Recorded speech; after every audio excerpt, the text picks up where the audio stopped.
नमस्कार, मैं जनमुक्ता शिवम गौतम। और जिस तरीके से भारत सरकार ने पहले 370 को उठाया, उसके अलावा 35C को उठाया और उसके बाद राम मंदिर को लेकर जो बड़ा काम हुआ 5 अगस्त को, उसके बाद लोगों को ये लग रहा है कि अब क्या ऐसा बड़ा मुद्दा है जिस पर मोदी सरकार आगे बढ़ना चाहती है। और इसको लेकर केंद्रीय कानून मंत्री रविशंकर प्रसाद से भी सवाल पूछा गया और उनसे ये पूछा गया कि क्या भारत सरकार अब समान नागरिक संहिता के ऊपर आगे बढ़ती हुई दिखाई दे रही है। इसको लेकर उन्होंने कहा कि हाँ, इस पर काम चल रहा है, लेकिन धैर्य रखिए, क्योंकि पहले जो बड़े काम थे, जो कोर इश्यू लेकर चल रही थी भारतीय जनता पार्टी, उनको अब तक पूरा करने में हम सफल हुए हैं। चाहे 3 तलाक का मुद्दा हो, 370-35A का मुद्दा हो या राम मंदिर का मुद्दा हो। और अगर देखा जाए तो उसके बाद जिस मुद्दे का नंबर आता है वो है समान नागरिक संहिता का, यानी कि यूनिफॉर्म सिविल कोड। ये जो यूनिफॉर्म सिविल कोड है, ये भारतीय संविधान के अनुच्छेद 44 के अंदर नीति निर्देशक तत्वों में स्पष्ट तौर पर वर्णित है। और नीति निर्देशक तत्व राज्य की जो सिद्धांत है, राज्य के काम करने के जो नीतियों के सिद्धांत हैं, वो किस एंगल को लेकर काम करेगा राज्य, उसको लेकर बनाए गए हैं। हालांकि ये राज्य पर बाध्यतापूर्ण नहीं होते, यानी कि जो सरकार है, केंद्रीय सरकार, उस पर बाध्यकारी नहीं है। बाध्यकारी होते तो कानून अब तक बन गया होता। लेकिन राज्य अगर ये सोचता है, स्टेट यानी कि केंद्र सरकार, यहाँ राज्य से प्रदेश को न समझा जाए, संविधान में स्टेट का मतलब राज्य न होगा, केंद्र है। और केंद्र अगर ये समझता है कि इस पूरे के पूरे मामले में कानून बनाए जाने की जरूरत है, तो उस पर आगे बढ़ा जा सकता है। हालांकि इसको लेकर विधि आयोग ने भी अपनी रिपोर्ट दी थी और उसको लेकर तमाम जो पिछली सरकारें रही थी, खासकर कांग्रेस की सरकारें, हेल हवाला करती रही थी। और इस जो एक जरूरी कानून था, उसको नीति निर्देशक तत्वों में डालने का काम भी जवाहरलाल ने किया था, क्योंकि जवाहरलाल की सोच ये थी कि देश के किसी भी समुदाय के ऊपर कोई भी चीज़ थोपी नहीं जानी चाहिए। हालांकि भारत का बंटवारा ही इसी आधार पर हुआ था, और जो लोग अपनी खुशी से या किसी अन्य वजह से भारत में रुक गए थे, उनके ऊपर भारत की सीमा में लागू होने वाले सभी कानून समान रूप से लागू होने चाहिए थे। लेकिन उसके बावजूद तुष्टीकरण की नीति पर आगे बढ़ते हुए जवाहरलाल ने इस पूरे के पूरे मामले को ठंडे बस्ते में, यानी कि नीति निर्देशक तत्वों में डलवा दिया था। उससे पहले जिस तरीके से हिंदू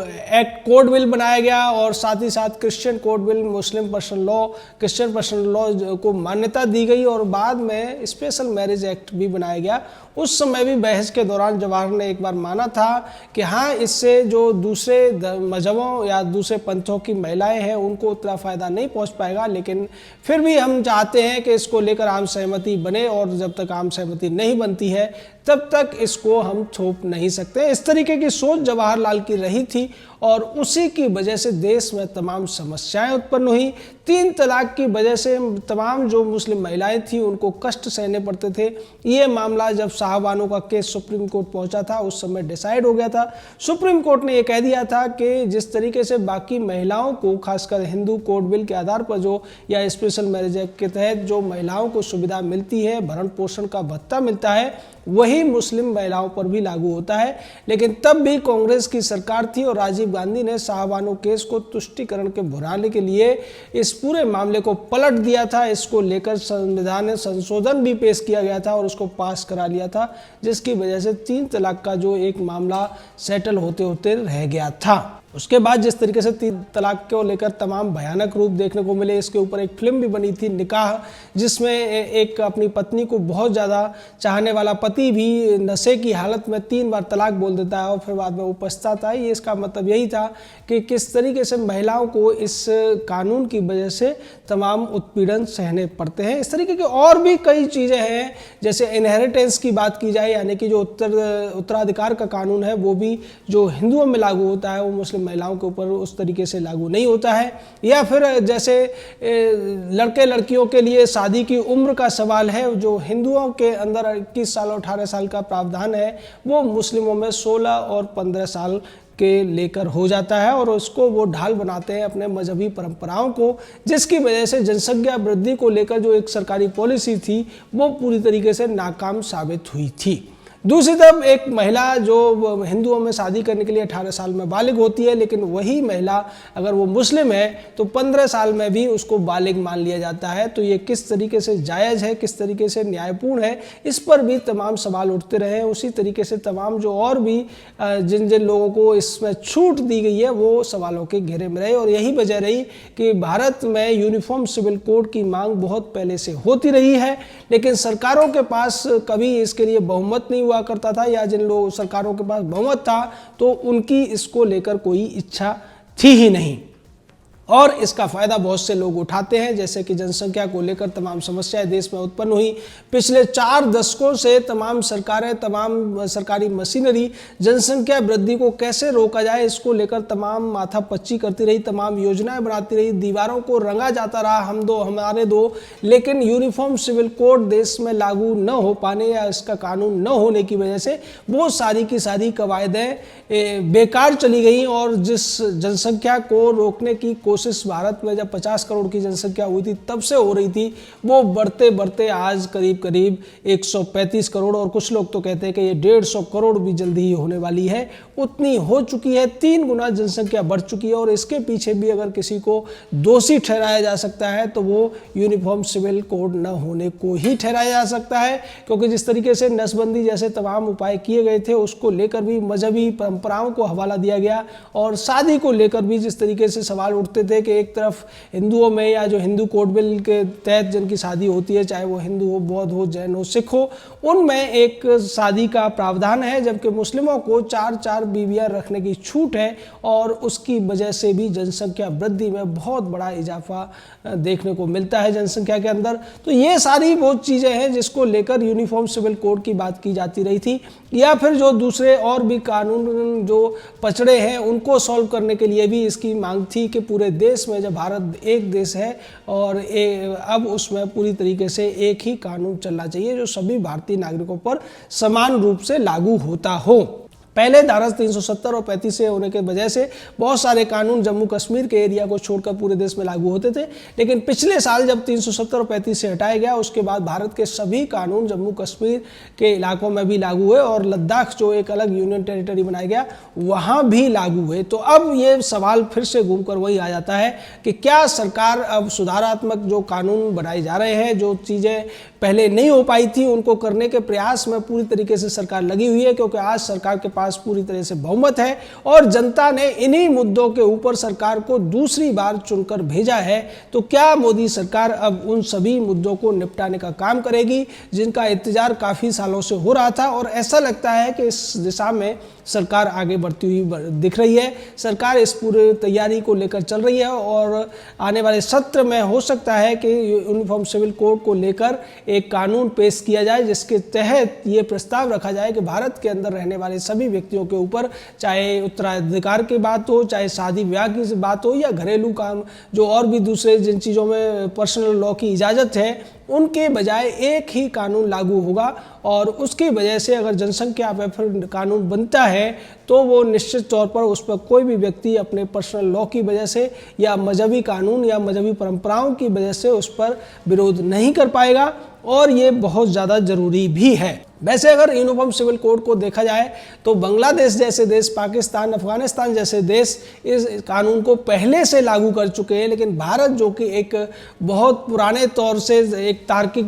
भूमि रही है, भारत की परंपरा रही है कि यहाँ पर तर्क और न्याय को सर्वोपरि रखा जाता है, लेकिन उसी भारत में तुष्टीकरण की एक नीति जो जवाहरलाल ने इस देश पर थोप दी थी उसको हम अब तक निभाते रहे, अब तक तो उसको अपनाते रहे या उसको ढोते रहे एक तरीके से। और इसमें बीच में कोशिश ये हुई थी जब भारतीय जनता पार्टी की सरकार आई थी कि शायद ये बदल जाएगा, लेकिन चूंकि भारतीय जनता पार्टी की जो इससे पहले सरकारें रही थी अटल बिहारी वाजपेयी के नेतृत्व में, उस समय उतना ज़्यादा बहुमत नहीं था, तमाम पार्टियों के दबाव थे, तमाम ऐसी पार्टियां उसमें शामिल थी जो तुष्टीकरण को एक तरीके से अपने साथ लेकर चलती थी या फिर सीधे तौर पर किसी को मजहब विशेष को या रिलीजन विशेष को नाराज़ नहीं करना चाहते थे। लेकिन आज परिस्थितियाँ पूरी तरीके से बदल चुकी हैं भारत में ये पहली बार देखने को मिल रहा है कि कोई व्यक्ति एक लंबे समय तक, सबसे ज़्यादा लंबे समय तक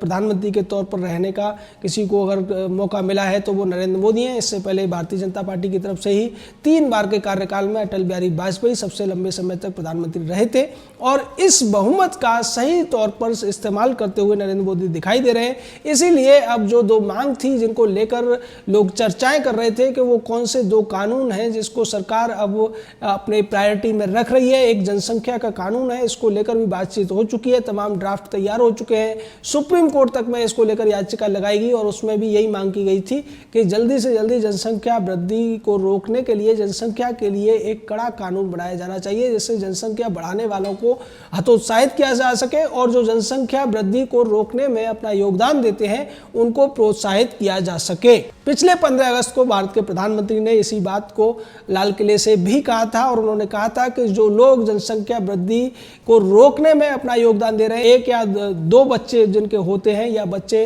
पैदा करने में जो समय ज़्यादा लगा रहे हैं, वो वास्तव में देश के ही काम कर रहे हैं और देशभक्त हैं। तो इस तरीके की बात प्रधानमंत्री के कहने के बाद ऐसा लगा था कि जनसंख्या वृद्धि को लेकर पिछले सत्र में 2-3 सत्र हुए, उनमें कानून लाने वाले थे प्रधानमंत्री, लेकिन ऐसा हो नहीं पाया और इसको लेकर फिर यूनिफॉर्म सिविल कोड को लेकर भी तमाम चर्चाएं थी। तो ऐसा लगता है कि पहले यूनिफॉर्म सिविल कोड को सरकार लेकर आएगी और उसके बाद जनसंख्या वृद्धि के कानून को रखा जाएगा, क्योंकि अगर जनसंख्या वृद्धि के लिए कड़े कानून का प्रावधान अगर पहले किया जाता है, उस कानून को पहले लेकर आया जाता है, तो निश्चित तौर पर उसमें पर्सनल लॉ आड़े आएंगे और तमाम जो लोग हैं मजहबी आधार पर या मजहबी परंपराओं या रिलीजियस अपनी जो कस्टम्स हैं उसके आधार पर इसमें छूट मांगेंगे और उसकी वजह से ऐसा कानून लाने का कोई औचित्य सिद्ध नहीं हो पाएगा। लेकिन अगर यूनिफॉर्म सिविल कोड को पहले पास करा लिया जाता है और ये कानून बन जाता है तो उसके बाद में किसी भी तरीके से कोई भी व्यक्ति किसी मजहबी कानून या मजहबी परंपरा के आधार पर छूट प्राप्त नहीं कर सकता है और फिर बाद में आसानी से जनसंख्या नियंत्रण के कानून को लागू किया जा सकता है। तो सरकार इसको समझ रही है, सरकार तमाम कानूनी राय इस पूरे बारे में ले रही है और उसके तहत ही ऐसा लगता है कि सरकार अब इस पूरे मामले में आगे बढ़ती हुई दिखाई दे रही है और किसी तरीके के आश्चर्य करने की जरूरत नहीं होगी अगर यूनिफॉर्म सिविल कोड का कानून या जो विधेयक है जो आने वाले सत्र में आपको देखने को मिले। और इसके पीछे एक और बड़ी वजह दिखाई देती है कि जिस तरीके से नवंबर आते आते भारतीय जनता पार्टी का राज्यसभा के भीतर भी पूर्ण रूप से स्पष्ट रूप से बहुमत हो जाएगा। हालांकि अभी एनडीए और सहयोगी पार्टियों को मिलाकर भारतीय जनता पार्टी का उसमें बहुमत दिखाई देता है। 116 सीटें एनडीए की हैं और उसके अलावा 15 जो सीटें हैं वाईएसआर और बीजू जनता दल जैसी जो पार्टियां हैं उनकी हैं और वो भी इस पूरे मामले पर भारतीय जनता पार्टी के साथ खड़ी होती हुई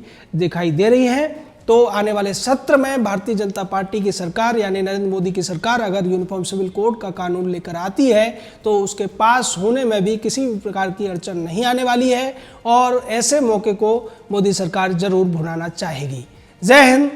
जय भारत।